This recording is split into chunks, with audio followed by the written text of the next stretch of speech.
Hello, everyone. This is Jonathan Little. I'm here today with the 128th episode of Weekly Poker Hand. Let's see what we have today. We get King 9 offsuit in the small blind, which is, a reasonable hand. If someone raises from early position, we'll definitely be folding. If someone raises from middle position, I'll probably also fold. If someone raises from late position, I may like to 3-bet. And if they fold to me, I'm probably going to limp.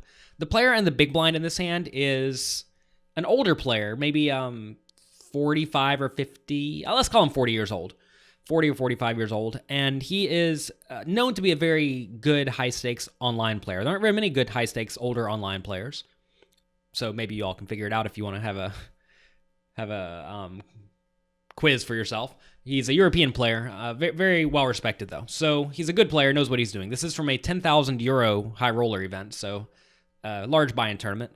With King 9 offsuit, I'm usually going to be limping when very deep stacked. I'm not a big fan of raising from out of position when deep stacked.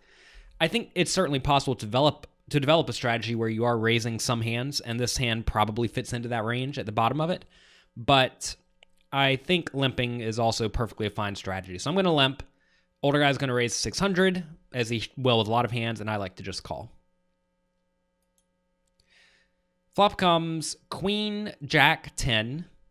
2 hearts. I have the 9 of hearts, and I have King 9, so I flop a straight. That's pretty good. So now I am definitely going to check to the pre-flop raiser. This should be a board that he bets very, very frequently. I don't really see a reason for him not to bet this board unless he has a hand like perhaps King Jack or Jack 9 or Queen 9 or maybe a hand like Ace 10. Those hands may check, but if he has a really strong hand like 2 pair or Queen, he's probably going to bet. And if he has a weak hand, he's probably also going to bet, although maybe he will not bet with hands like, 7-6 suited that he decided to raise. So anyway, I'm going to check, and if I do check any bets, I'm certainly going to check raise here. This is a board where you should have a lot on this board, so I'm looking to check raise when I do check. Unfortunately, he does not check. Turn is a 3 of hearts, and I decide to bet 1,000 into the 1,400 pot. This is a spot now where when he checks behind on the flop, I do think he's going to have a lot of marginal showdown value, like either a bad queen, a jack, or a 10. So I like this bet size. I think 1,000 is good. I think he's going to call pretty much every time that he has any sort of hand. If he has a hand like 7-6, obviously he's going to fold. But the vast majority of the time, he is going to call, and we're going to be in very good shape.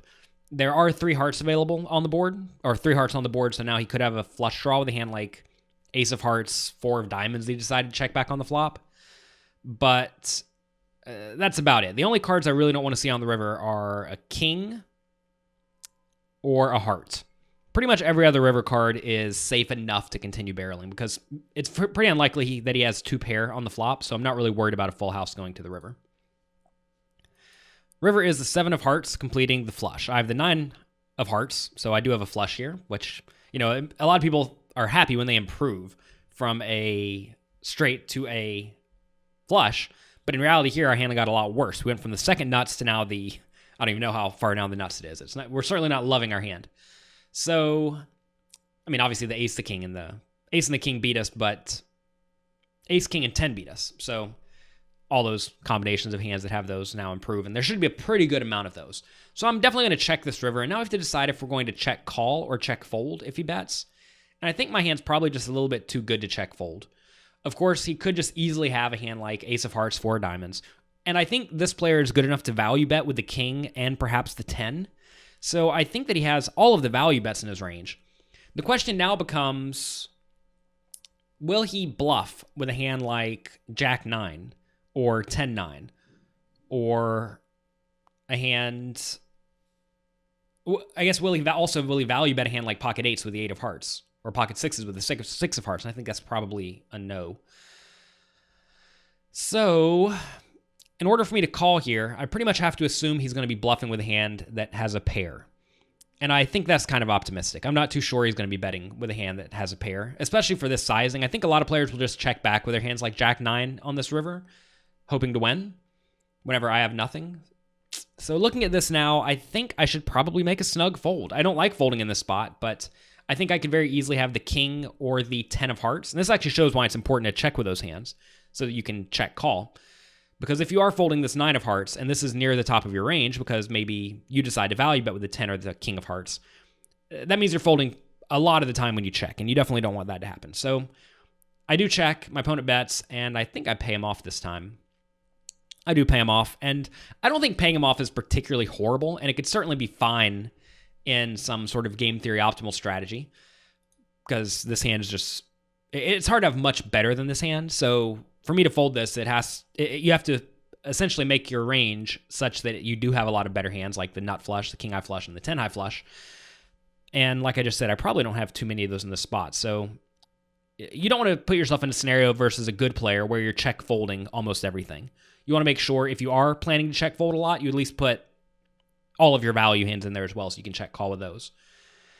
So that's going to be it for this hand. If you enjoyed this type of hand review, definitely check out my interactive poker training site, pokercoaching.com. There we have a lot of interactive hand quizzes, very similar to Weekly Poker Hand, actually, except for instead of me just telling you what I do, I make you decide what you would do and then explain why I think it's good or bad. Some hands I play well. A lot of the hands are all my hands that I played, but we do turn them into quizzes. And a few of them I mess up. And I think this hand on the river, while close, I think is probably just a fold, especially when my opponent bets on the bigger side.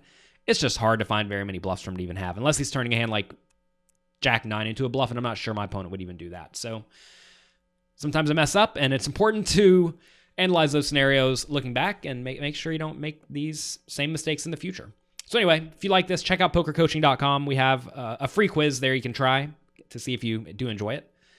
And I'll be back next time. If you like this podcast, again, share it with your friends, and good luck in your games.